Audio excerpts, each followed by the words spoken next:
सबसे पहले तो मैं आप तीनों चैनलों के माध्यम से आपको धन्यवाद करना चाहता हूँ। मेरी संगठना है विश्व हिंदू सेवा संघ करके, महाराष्ट्र प्रदेश अध्यक्ष हूँ मैं। तो मेरे पास रामेश्वर धनराज गुप्ता करके एक व्यक्ति है जो घाट के ऊपर पंतनगर में साई छाया कोऑपरेटिव हाउसिंग सोसाइटी है, मराठी विद्यालय स्कूल के सामने। विकासक का नाम है विनोद डागा करके।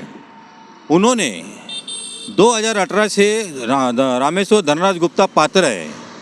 पात्र होने के बाद भी डागा बिल्डर ना तो उनको भाड़ा दे पा रहा है, ना तो उनको घर दे पा रहा है। तो वो मेरे पास मदद के लिए आए। तो मैंने 1.5-2 साल से मैं ठीक है उनके साथ में जाता था, आता था।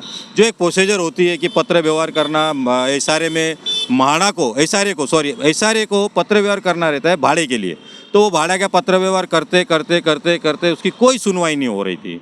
तो लास्ट में वो रामेश्वर धनराज गुप्ता की ऐसी हालत है कि उसको रहने को तो घर नहीं है पहली बात तो रोज़ बेचारा मेरे आगे रोता था। तो मैं बोला ठीक है आज अपन दोनों चलते हैं, जाके बात करते हैं। तो मैं उस दिन गया तो वो अरुण जादव समथिंग उनका कुछ तो नाम है। तो मैंने उनको एक रिक्वेस्ट की, सर ये बेचारे गरीब का कुछ देखिए ज़रा।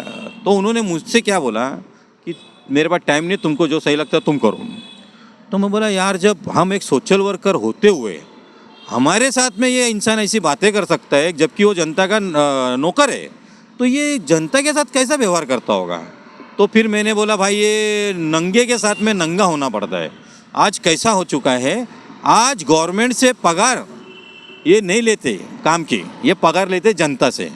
ये मैं आपको बता रहा हूँ, आपके चैनल के माध्यम से कह रहा हूँ। ये फुकट की पगार खाते हैं और पैसे जनता से लेते हैं क्योंकि जनता से काम करवाना है। आप वहाँ पे, आपको मैं फिर से बोल रहा हूँ, आपके रिक्वेस्ट करके बोलता हूँ, आप लोग कभी लाइव कीजिए वहाँ जाके।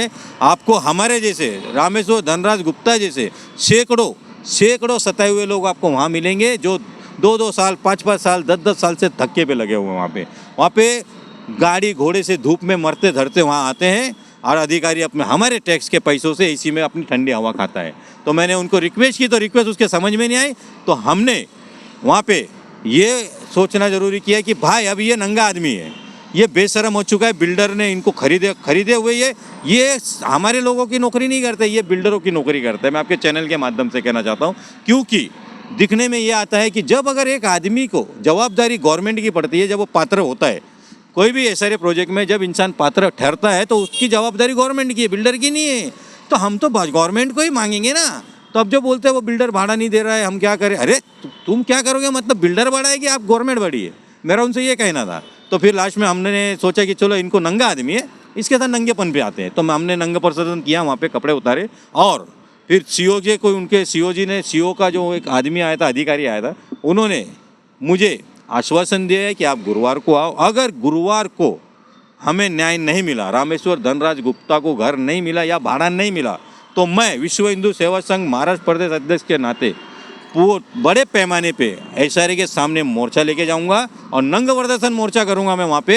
ये आपके चैनल के माध्यम से मैं एसआरए को एक वाहन करते हैं कि वाहन ही समझो, इसको चेतावनी समझो मेरी। मैं ये चैनल के माध्यम से कहना चाहता हूँ क्योंकि मेरे जैसे हजारों रामेश्वर धनराज गुप्ता जैसे हजारों सैकड़ों इंसान वहाँ पे धक्के पे लगे हुए, उनको भी मैं ये कहना चाहता हूँ, हाथ जोड़ के विनती करना चाहता हूँ, अगर किसी को इस मोर्चे में या इस आंदोलन में शामिल होना हो तो आप प्लीज़ शामिल होइए। देखिए मेरे से जुड़ना है तो मैं आपको नंबर दे देता हूँ, आप अपने चैनल के माध्यम से मेरा नाम और नंबर जो पद है वो डाल दीजिए, नंबर डाल दीजिए। अच्छा है आपने ये सवाल मुझसे पूछा क्योंकि बहुत सारे लोग ऐसे हैं। क्योंकि मैंने जो आंदोलन किया है समथिंग 1-2 दिन हुए रहेंगे, आपको मैं बता दूं मेरे पास 5 से 6 कॉल आ चुके हैं।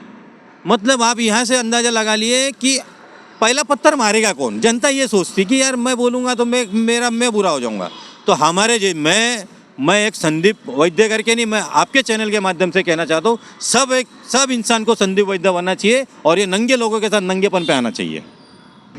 देखिए हमको अधिकारी आया, उन्होंने रिक्वेस्ट की, वो लेके गए और जबकि वो मेरा लाइव है फेसबुक, जब मैं उनसे बात कर रहा था उन्होंने भी मुझे बोला कैमरा मत चालू करो। मैं बोला यहाँ ट्रांसफर ही रहनी दीजिए सर, आप चोर थोड़ी ना हो, मैं चोर थोड़ी ना हो।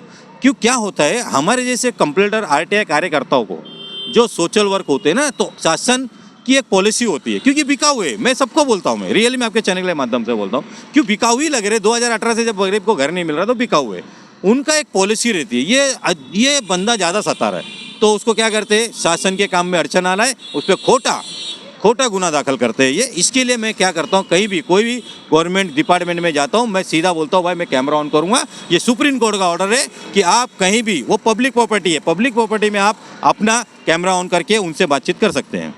पब्लिक से मैं आपके चैनल के माध्यम से ये अपील करना चाहता हूँ, जितने लोग सताए हुए हैं वो हमारे जैसे काम करें, इन नंगे लोगों से डरने की कोई ज़रूरत नहीं है। ये हमारे नौकर है, हमारे टैक्स के ऊपर ये जी रहे हैं और हमारी टैक्स पे एसीओ की हवा खा रहे हैं। तो प्लीज़ मैं चैनल के माध्यम से कहना चाहता हूँ, आप जागरूक हो जाओ। नहीं है तो मेरा नंबर मैं चैनल के माध्यम से दूंगा, आप मुझे संपर्क साधिए, हम साथ में मिलकर न्याय मांगेंगे। ज़रूर उतारूंगा। पब्लिक अगर मुझसे मदद मांगेगी, मैं कपड़े क्या, मैं खुद को त्याग दूंगा।